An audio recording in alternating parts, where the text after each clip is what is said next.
주는 위대하며 우리 주는 위대하며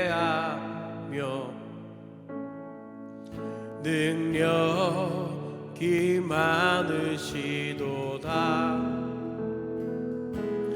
그의 지혜 무궁하며 인자는 영원하도다.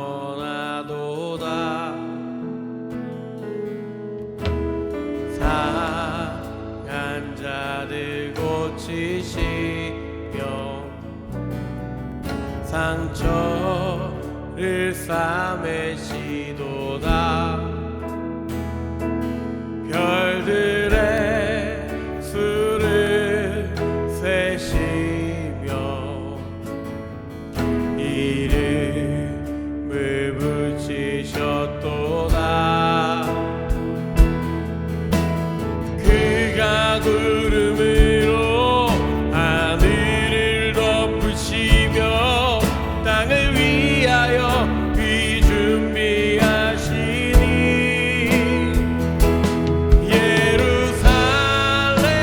예루살렘아 여호와를 찬송할지어다. 내 하나님을 감사함으로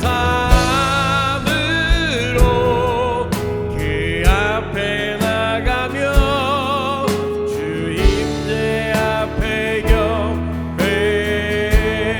우리 주는 위대하며 우리 주는 위대하며 능력이 많으시도다. 그렇습니다. 그의 지혜 무궁하며 인자는 영원하도다. 상한 자들 고치시며 상한 자들 고치시며 상처를 싸매시도다.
나의 슬픔과 고통 고개 들어 그의 눈을 볼 때에 난 알았네. 예수 나의 좋은 치료자. 예수님 나의 좋은 치료자 되십니다. 예수 나의 좋은 치료자. 그의 손길이 닿는 것은 나의 상처와 아픔 영원히 이를 건강했던 눈물 다 멎었네. 예수 나의 치료자.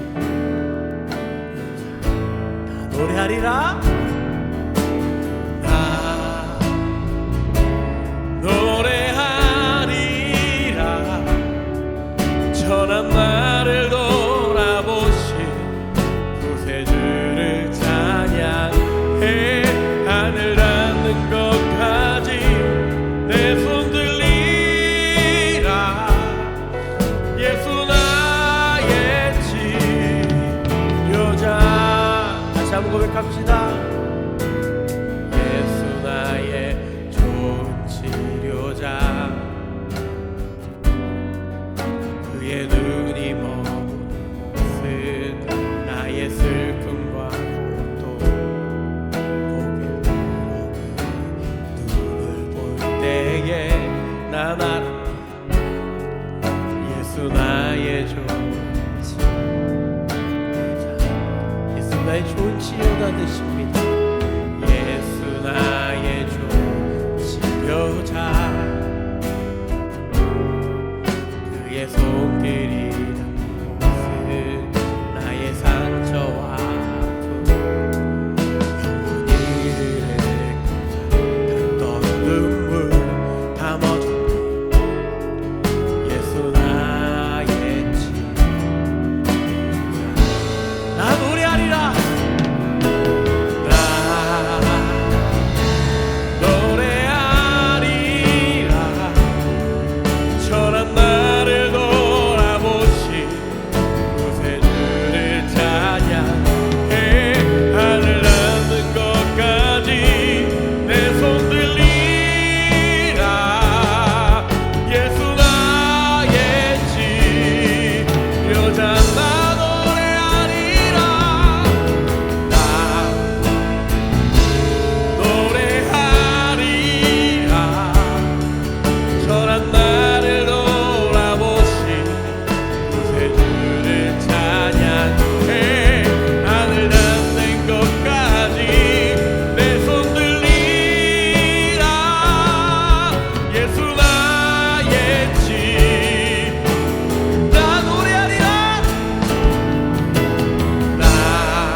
간절히 주님만을 원합니다.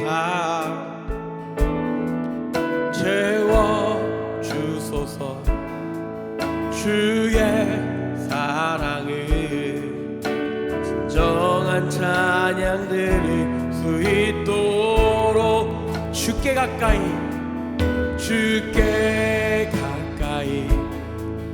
날 이끌소서. 간절히 주님만을 원합니다. 채워주소서 주의 사랑을 진정한 찬양 드릴 수 있도록.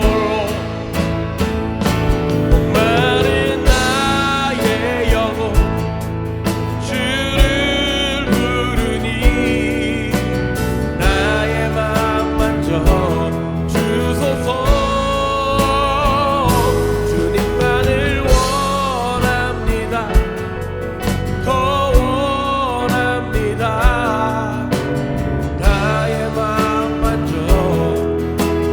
목마른 나의 영혼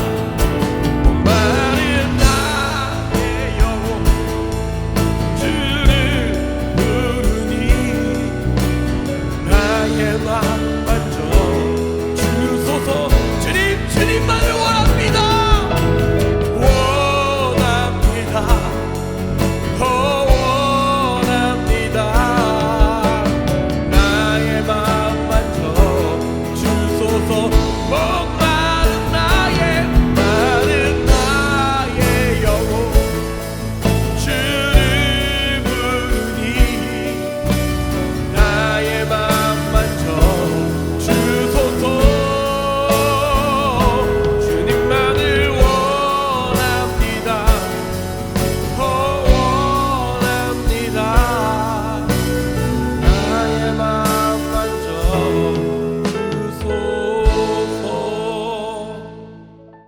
오늘 본문의 핵심은요, 정확하게 한 단어로 얘기할 수 있습니다. 정죄입니다.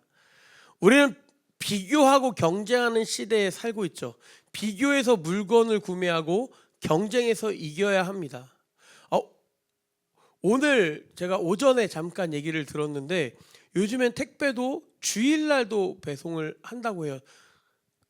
로켓 배송 말고도 그렇게 주일날도 배송을 한다고 오늘 얘기를 들으면서 진짜 쿠팡이 먼저 하니까 다른 데가 어쩔 수 없이 이렇게 하는구나. 이게 왜 그러면 경쟁 시대이기 때문이죠.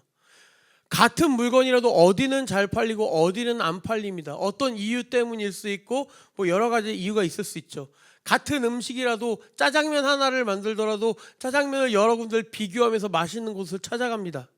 이런 경쟁에서 이겨야 되고 비교하면서 행복까지 하려고 합니다. 그러다가 보니까 다른 사람의 잘못, 다른 곳의 잘못을 말하는 것이 당연해지는 시대가 됐어요.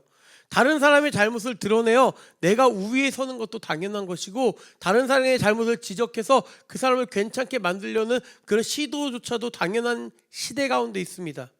그뿐입니까? 확실하지 않은 이야기들이 확산되면 누군가는 루머로 인해 힘들어하고 죽음까지도 선택하기도 하죠. 이건 비단 유명인의 이야기만이 아닙니다. 일반인들도요, 딥페이크 등으로 인한 문제가 생기기도 하고요, 잘못이 확대되어 주위 사람들에게 퍼지기도 한다고 해요. 다른 사람의 죄가 있다라고 단정하고 지적하는 것을 바로 정죄다라고 얘기합니다. 이것은 온라인뿐만이 아니라 주위 사람들 뒤에서 혹은 앞에서 정죄하는 그런 일들도 우리가 얼마든지 볼 수 있죠. 비교해서 우위에 서야 행복하고 그 죄를 끄집어내면 나는 그 죄의 문제가 없는 것처럼 생각하기 때문이죠. 그 죄를 말하면 나는 깨끗한 사람인 것처럼 이야기하기 때문에 그렇게 정죄하는 경우들도 있습니다. 난 너의 죄를 판단한다. 그 말은 나는 옳고 깨끗하다로 생각하기도 한다라는 글을 본 적도 있어요. 여러분, 정죄를 하는 자라면 어떻게 보면 큰 문제로 보이지 않지만 정죄받는 기분을 생각하면 정말 기분이 좋지 않고 힘들 수 있습니다. 그것이 잘못이면 알 수 있지만 그 정죄의 화살은 그 사람을 죽게 한다라는 거예요. 오늘은 그 정죄에 대해 성경은 어떻게 말하고 있느냐, 그걸 살펴보려고 해요. 먼저 오늘 말씀의 배경을 보니까 배경이 성전이에요. 성전에서 예수님이 사람들을 또 다 가르치고 계세요. 지난주에 말씀드렸던 것처럼 예수님 안티들이 있거든요. 서기관들과 바리새인들이에요. 이 사람들이 또 한 여성을 끌고 와요. 이 사람은 음행을 하다가 현장에서 잡혔다라고 나와 있어요. 서기관과 바리새인들이 이제 예수님께 묻습니다. 율법에는 이런 여자를 돌로 치라라고 써 있다. 당신은 어떻게 할 거냐? 돌로 쳐요? 아니면 치지 마요? 이렇게 물어보고 있는 거예요. 시험하고 있는 거죠. 이들은 대답을 기다려요. 왜요? 만약에 놓아주라고 하면 예수님은 율법을 어긴 자가 돼요. 그리고 돌로 치라고 하면 예수님이 맨날 사랑에 대해서 얘기했는데 결국 사랑하지 않는 사람처럼 보여요. 이중적인 자가 되는 거죠. 이때 우리 멋진 예수님은 또 한 번 이렇게 하십니다. 땅에 무언가를 쓰세요. 그리고 너무나 유명한 말씀을 하시죠. 너희 중에 죄 없는 자가 먼저 돌로 치라. 이 말씀을 듣고 사람들은 그 자리를 슬금슬금 떠납니다. 그리고 결국 남은 자는 예수님과 여성이에요. 예수님은 그 자에게 너를 고발하고 정죄하던 사람들 다 떠났어. 나도 너를 정죄하지 않겠으니까 다시는 죄를 범하지 마 라고 말씀하세요. 예수님께서는 죄를 용서하지도 율법을 배반하지도 않으셨습니다. 예수님은 죄를 용인하는 분이 아니라 넘어서게 하시는 분이라는 거예요. 오늘 이 말씀을 자세히 살펴보면서 정죄하지 않는 사람이 되기 위해 우리가 어떻게 할 수 있는지 3가지 정도 살펴보려고 합니다. 첫 번째로 내가 누군지를 알아야 합니다. 첫 번째, 내가 누군지를 알아야 돼요. 본문의 서기관들이 그리고 바리새인들이 한 여인을 예수님께 이렇게 데려온다고 제가 얘기했잖아요. 그런데 재밌는 건 예수님께 여인을 데려오는 이들의 의도죠. 지금 예수님의 시험에서 정죄하기 위해 이 여인을 데려온 거예요. 누가 누굴 정죄해요? 좀 이상하지 않아요? 예수님은 죄가 없어요. 죄 없는 분이세요. 그 죄가 없는 분이셔. 그 죄 없는 사람을 죄 있는 사람이 정죄하려고 이 여인을 데려온 거예요. 아무리 살펴봐도 죄가 없으니까 죄를 만들려고 하는 거죠. 죄를 사러 오신 주님께 죄인들이 지금 정죄하려고 하고 있는 이 웃긴 상황을 보세요. 근데 왜 이랬을까요? 자기가 누군지 모르기 때문이에요. 자기가 깨끗한 줄 알기 때문이에요. 자기가 죄인인 걸 모르고 자신들이 의인에 가깝다고 생각하니까, 제가 지난주에 말씀드린 것처럼 바리새인과 서기관들은요 정말 하나님 앞에 그 율법을 잘 지키려고 노력했던 사람들이에요. 그리고 그렇지 않은 것들은 막 이제 회개하고 뭐 여러 가지 이제 제사적인 방법으로 회개하고, 그래서 자기들이 깨끗하다고 생각하는 거예요. 그러니까 자신들보다 그럼에도 의인처럼 보이는 예수님이 자기들에게 뭐라고 하니까 자꾸 미워지고 정죄하게 되는 거죠. 내가 누군지를 몰라서 일어나는 상황이에요. 내가 누구예요? 난 죄인이에요. 예수님이 누구세요? 죄인들을 구원하러 이 땅에 오신 분이세요. 그래서 인격적으로 예수님을 믿게 되면 가장 먼저 뭐가 되냐면 내 죄가 보여요. 여러분 가끔 이렇게 청년 시대, 청소년 시대 아니면 뭐 어른들, 그러니까 조금 나이가 먹고 나서 예수님을 1대1로 인격적으로 만나게 된 사람들의 특징이 뭐냐면, 아니면 교회를 이렇게 좀 멀리 하다가 다시 주님 앞에 돌아온 사람의 특징이 뭐냐면 일단 울어요. 왜 우는지 아세요? 내 죄를 보니까. 내가 얼마나 부족한 사람이고 내가 얼마나 하나님 앞에 많은 잘못을 했는가, 그 죄들이 보여. 내가 얼마나 큰 죄인이구나, 정말 큰 죄인이구나, 이걸 깨닫고 뭐 어떤 사람들은 안 울 수 있지만 이렇게 눈물을 흘려요. 마음이 아파요. 내가 얼마나 큰 죄인인지를 깨닫게 됩니다. 나도 동일한 죄인임을 기억하고 살면요 절대 정죄하지 못합니다. 남의 죄를 함부로 판단하지 못해요. 오늘 말씀해 보니까 손가락으로 예수님이 땅에 뭐라고 쓰세요. 근데 성경에서는 안 알려줘요. 이게 뭐라고 썼는지 전혀 안 나와요. 그런데 앞뒤 문맥을 통해서 추측해 볼 수 있어요. 이거는 십계명이나 죄명들을 썼다라고 우리가 추측을 해요. 그러니까 죄명들 있죠. 여러 가지 죄명, 뭐 살인, 간음, 뭐 어쩌고 다 있겠죠. 그리고 뭐 부모를 공경하라, 뭐 이런 거 십계명이 있을 수도 있어요. 그리고 예수님이 이걸 다 이렇게 쓰고 나서 너희 중에 죄 없는 자가 먼저 돌로 치라라고 한 거예요. 그리고 사람들은 자기들을 이때 돌아봅니다. 나도 죄인이지. 잡혀인 여인은 걸렸을 뿐이고 자신들도 죄인이지만 걸리지 않았을 뿐임을 기억해내요. 여러분 제가 이제 이전 부사역자로 이제 사역을 하던 교회에서는 구치소 사역을 했었습니다. 교도소, 구치소를 제가 둘 다 가봤는데 그걸 들어가서 이제 거기 안에 있는 그 우리가 말하는 그러니까 그냥 죄를 범한 잡혀오신 분들과 함께 수용자 분들과 함께 예배를 드려요. 근데 제가 항상 거기서 생각을 하는 건 이 사람들은 잘못된 사람, 나쁜 사람 그게 아니라 나는 그 죄가 드러나지 않았고 이 사람들은 드러났을 뿐이구나. 왜냐면 성경은요 우리가 생각하는 것만으로도 죄라고 했어요. 내가 생각으로 사람을 살인하면요 그 사람을 살인한 거예요. 똑같아요. 근데 나는 생각을 한 거고 그 사람들은 행동하고 그 사람 걸린 거고 나는 걸리지 않았을 뿐인 거예요. 오늘 말씀해 보니까 어른부터 젊은이까지 하나씩 모두 나갔다라고 해요. 아마 나이 많은 분들부터 양심의 가책을 느꼈을 거예요. 그리고 분위기 파악된 젊은 사람들도 하나씩 떠났겠죠.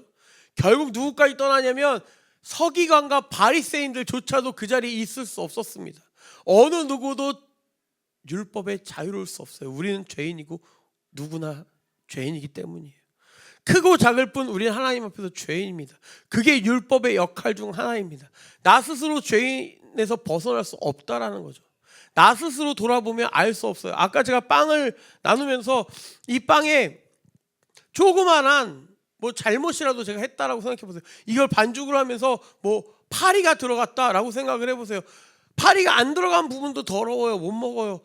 제가 그 와인을 쓰거든요. 저희는 무알코올 와인을 쓰는데 무알코올 와인을 따르는데 이 와인 안에 뭔가 이물질이 들어있었다 생각해 보세요. 어떤 사람이 먹다가 목사님 여기 파리가 들었어요 라고 생각해 보세요. 그러면 여러분들 그걸 안 드신 여러분들이 와 다행이다 내가 이 파리를 안 먹었으니 다행이다 라고 생각하세요? 아니죠. 가 되죠. 내가 먹지 않았어도 요만한 파리 하나 아무리 작은 파리 하나라도 같이 먹은 거예요. 죄도 똑같아요. 아주 작은 거 하나 있는 거나 전체거나 더러운 건 마찬가지예요. 오염되었다라고 해요. 우리는 그래서 죄로 오염된 사람들이에요. 얼마나 많이 적게 요 정도 차이겠죠. 근데 하나님 앞에서 보면 다 죄인이에요. 내 죄는 어쩔 수 없었다고 나를 용서하려고 합리화하지만 그렇지 않아요. 남은 손가락질하고 비난하죠. 이것이 정말 하나님의 모습일까? 하나님이 원하시는 모습일까? 아니라는 거예요. 말씀은 죄를 주의하라고 항상 말씀합니다. 여러분 제가 이렇게 얘기한다고 오해하시면 안 돼요. 죄에 민감해야 합니다. 죄는 분명히 민감해야 돼요. 죄를 피해야 되고요. 다른 이들이 죄를 짓는 걸 보면서 보면 그들을 위해 기도해야 돼요. 죄라고 선포할 수는 있어야 됩니다. 그리고 멀리해야 돼요. 하나님은 죄를 미워하시는 분이시기 때문입니다. 이걸 포기하면 안 돼요. 그러나 하나님은 죄를 사하러 오신 분입니다. 내가 죄인에서 의인이 된 거예요. 의인으로 불린다고 해서 내가 진짜 의인? 내가 의로운 일만 한 의인이 아니에요. 나도 죄를 지은 죄인이고 짓고 있고 악하다는 것을 기억해야 됩니다. 단지 하나님의 은혜 때문이죠. 그래서 죄 앞에 나를 꼭 돌아볼 수 있어야 돼요. 그러면 양심의 가책이 느껴지고요. 함부로 정죄하지 않게 되는 것입니다. 누가복음 7장 47절에 이런 말씀이 있어요. 이러므로 내가 내게 말하노니 그의 많은 죄가 사하여졌도다. 이는 그의 사랑함이 많으니라. 사함을 받은 일이 적은 자는 적게 사랑하니라. 이게 무슨 말씀인지 아세요? 죄를 많이 진 사람일수록 더 사랑을 많이 받는다는 거예요.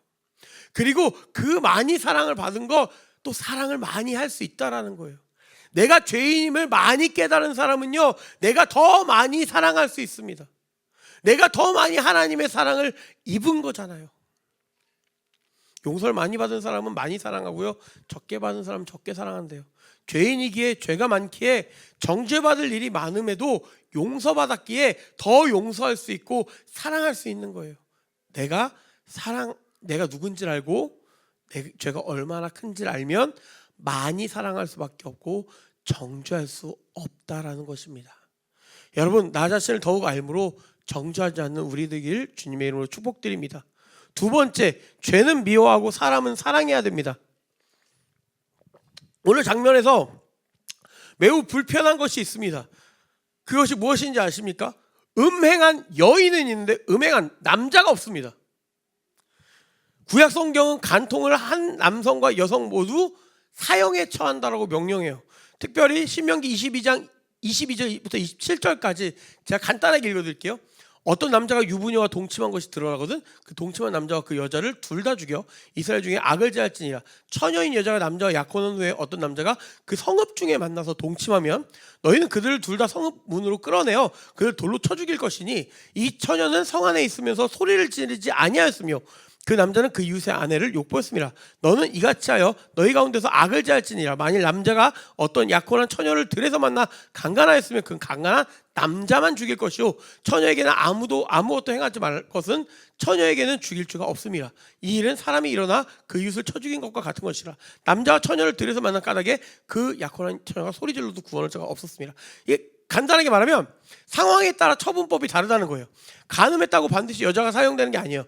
24절부터 27절 보면 약혼한 처녀를 다른 남자가 성 안에서 정을 통하면 둘 다 처벌받아요. 왜냐하면 성 안에서 소리를 질러서 사람들에게 이게 살려주세요 도와주세요 할 수 있기 때문이에요. 근데 들에서는 사람들이 없으니까 이제 살려주세요 못하니까 남자만 처벌받는 거죠. 왜요? 처벌 기준이 범행 장소이기 때문이에요.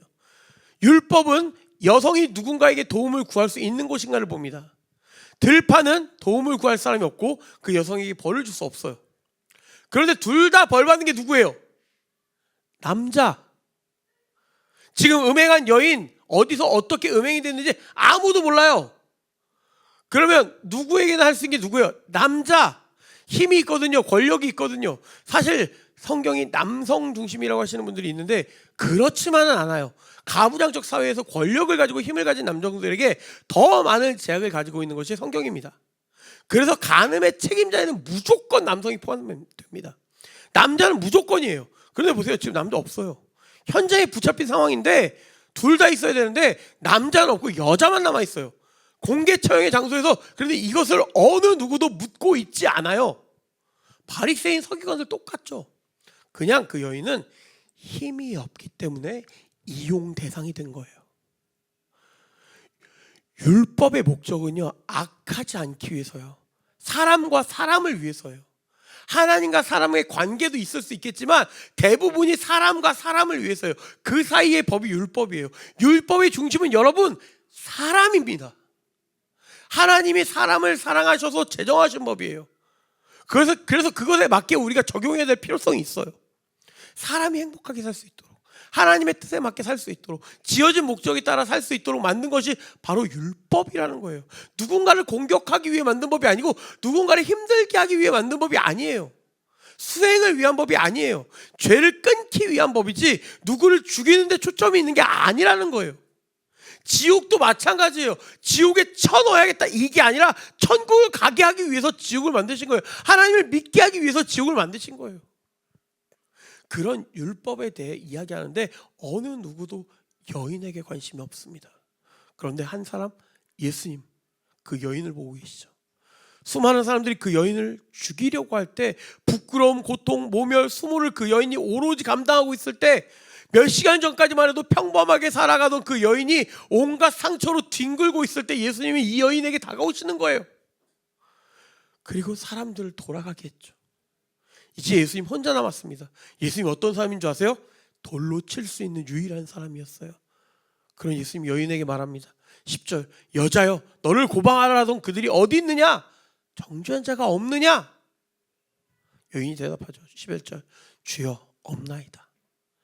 돌로 칠 수 있는 자격이 있으신 예수님 11절에 말씀하시죠. 나도 너를 정죄하지 않겠으니 다시는 죄를 범하지 말라라고 말씀하십니다. 여러분 오늘 말씀에서 기독교의 핵심을 발견할 수 있는데요. 죄인을 먼저 찾아오신 하나님이라는 거예요. 이게 기독교의 핵심이에요. 먼저 찾아오셨어요. 예수님은 여인을 용서하셨고요. 마찬가지로 우리 또한 용서하셨습니다. 그래서 기독교는 시작되는 거예요. 죄에만 관심이 있어서 정죄하였던 무리는 어떻게 됐어요? 떠났어요. 그러나 예수님은 떠나지 않으셨어요. 그리고 여인을 용서하시고 사랑하셨죠. 우리는 분명히 죄를 미워해야 되는 게 맞습니다. 기본이에요. 가까이 가지도 말아야 돼요. 죄를 짓지 않게 몸부림쳐야 돼요. 노력해야 돼요. 악한 세상에서 최대한 노력해야 돼요. 성경에 나오는 죄는 죄가 맞습니다. 합리화시키거나 어떤 상황에 대입시켜도 죄입니다. 누가 물어보더라고요. 선한 거짓말도 죄입니까? 선한 거짓말, 악한 거짓말. 죄라고 생각하면 죄고요, 아니라고 생각하면 아닐 수 있겠죠. 그 거짓말에 대해 어떤 문제가 발생하는지를 봐야겠죠. 무조건 이건 죄다, 이건 죄가 아니다, 이런 거 아니에요. 우리가 사람에 대입해야 되고 사랑에 대입해 봐야 돼요. 아무도 피해 입지 않는 것이라면 죄일까라는 생각은 저는 있어요. 한창 이슈였던 동성애도 뭐 비슷하게 얘기할 수 있겠죠. 동성애는 죄예요. 그런데 우리가 동성애자를 멀리하면 안 돼요. 나 같은 죄인이에요. 죄의 형태가 다르고 죄의 상황이 다를 뿐이지 나도 죄인이고 그들도 죄인이에요. 죄가 드러나면 그 죄인을 위해 기도할 수 있어야지 판단하고 손가락질하면 안 된다는 거예요. 그 사람이 그 죄를 고칠지 말지는 하나님이 하실 거예요. 그리스도인인데다 동성애자다, 뭐 그리스도인인데 동성애자를 뭐 품어야 된다, 아니다, 그게 중요한 게 사실 아니에요. 그럼 미워하지 말라는 말씀을 잘 지키고 있나요? 사랑하는 한 사람이라도 미워하면 교회 들어오면 안 되죠. 그러면 사랑하며 살라는 말씀은요, 사랑 못했으면 교회 들어오면 안 되죠. 아니에요. 나도 죄인이잖아요. 물론 죄는 맞아요. 이 말은 분명히 말씀합니다. 죄는 맞아요. 성경에 나와 있어요. 하지만 죄인에 대한 부분은 좀 다른 얘기죠. 11절의 말씀처럼 다시는 죄를 범하지 말라고 분명히 예수님도 말씀하셨어요. 다시는 그러지 마라고 말씀하시는 거예요. 용서했지만 이제 그러지 마라고 얘기하는 거예요. 예수님은 죄를 용인하는 분이 아니십니다. 그럼에도 불구하고 그 여인을 정죄하지 않으셨어요. 죄는 미워해도 죄인을 미워해서 안 된다는 거예요. 우리는 종종 죄가 아니라 사람을 자꾸 공격합니다. 우리는 죄를 공격하고 죄를 미워해야 돼요. 죄를 미워해서 멀리해야 돼요. 상대의 행동만 가지고 말해야 하는데 상대방의 인격이나 존재 자체까지도 공격하니까 그게 문제가 되는 거예요. 여러분, 어떤 사람이든지 어떤 문제든지 사람은 사랑합시다. 그리고 죄를 미워하는 예수님의 마음을 본받으신 여러분 되시길 주님의 이름으로 축복드립니다. 시간이 많이 지나서 3번, 세 번째 건 좀 빨리 그냥 간단하게 할게요. 3번, 해방되었음을 기억해야 됩니다. 그렇다면 예수님께서 정죄하지 않으신 이유가 무엇일까? 바로 그 여인의 미래를 봤기 때문이에요. 이 여인을 정죄한다면 미래가 없어요. 지금 정죄하면, 지금 죽이면 미래는 없어요. 그냥 죽은 게 끝이에요. 잘못을 뉘우치고 다시 시작해볼 미래가 없다는 거예요. 우리가 이 자리에 예배할 수 있는 이유가 무엇입니까? 예수님이 오래 참으셨기 때문이에요. 하나님이 오래 참으셨기 때문이에요. 그리고 우리를 용서하셨기 때문이에요.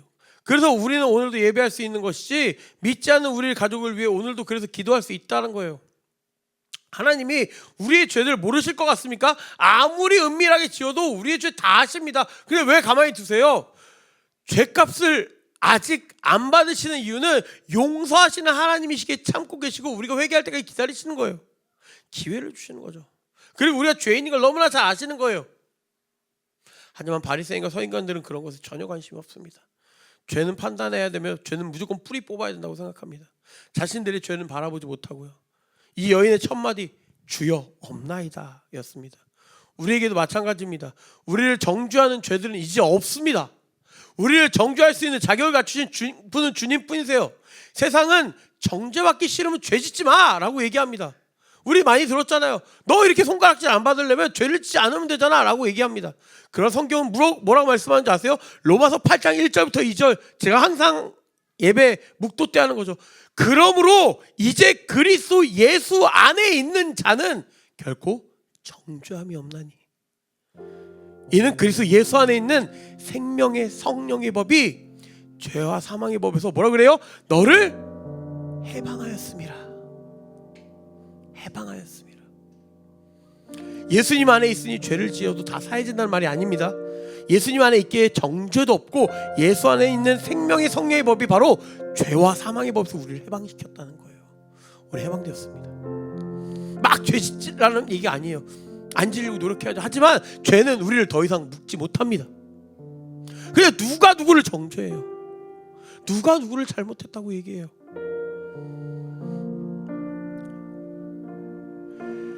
이제 얼마든지 잘못을 하고 죄를 지어도 문제가 없다는 말 아니라고 말씀드렸죠. 죄를 물을 수 없게 됐다는 겁니다. 그로 인해 미래가 생겼고요. 다시 시작할 힘이 생겼어요. 그리고 우린 용서할 수 있게 되었습니다. 앞으로의 우리의 모습을 기대하시는 사랑하는 주님께 우리를 보여줘야 돼요. 당장 죽이는 게 아니에요. 회개하고 바로 살 수 있게 하는 것이 중요합니다. 용서 경험한 자 어때요? 용서할 수 있어야 돼요. 용서받은 우리는 용서할 수 있어야 됩니다. 용서받은 자가 용서할 수 있어요. 마태복음 18장에 보면 마지막으로 말씀드릴게요. 이런 말씀을 가르치세요. 10,000달란트 가진 이제 빚진 종을 불쌍히 여겨서 그 주인이 종의 빚을 탕감해 줍니다. 이 10,000달란트가 얼마냐면 우리나라 돈으로 뭐 3조다 6조다 이렇게 해요. 조예요. 조 3조 6조 말도 안 되는 돈이에요. 그런데 탕감받은 종이 지나가다가 100데나리온 그게 500만 원에서 1000만 원 정도거든요. 자기 빚진 사람을 만난 거예요. 그러니까 빚을 못 갚으니까 옥에 가둬요. 결국 주인이 이 사실을 알고 그 종을 불러서 혼도 내고 다시 빚 갚게 하고 못 갚으니까 옥에 넣어버리죠.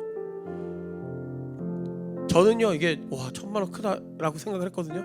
이거를 지금 돈으로 이렇게 우리의 개념으로 환산할게요. 3억을 탕감을 받고 왔는데 지나가는 애가 나한테 500원 안 갚은 거 생각나갖고 그렇게 한 거예요. 3억하고 500원 차이래요. 이게 조 막 이러니까 이게 이해가 정확히 안 가는데 3억 방금 탕감 받았는데 없었던 일로 해줬는데 500원 때문에 옥에 쳐는 거예요. 여러분 그냥 용서하라는 말이 아닙니다. 우리의 정죄하지 말라는 말이 아니에요. 하나님이 먼저 하셨잖아요. 용서하라고. 그리고 우리를 용서하셨잖아요. 그리고 우리도 용서하라는 거 이 하나뿐이에요. 용서를 경험한 자들이니까 너네도 용서해 라고 말씀하시는 거예요. 우리 시간 짧게 좀 기도합시다. 하나님 용서받았습니다. 기억하게 하시고 나도 죄인입니다. 기억하게 하시고 정말 주님 앞에 나아갈 수 있게 해달라고. 하나님 용서하는 자 되게 해주세요. 그리고 더 이상 정죄하지 않는 자 되게 해주세요. 우리 이 시간 다 같이 기도할까요?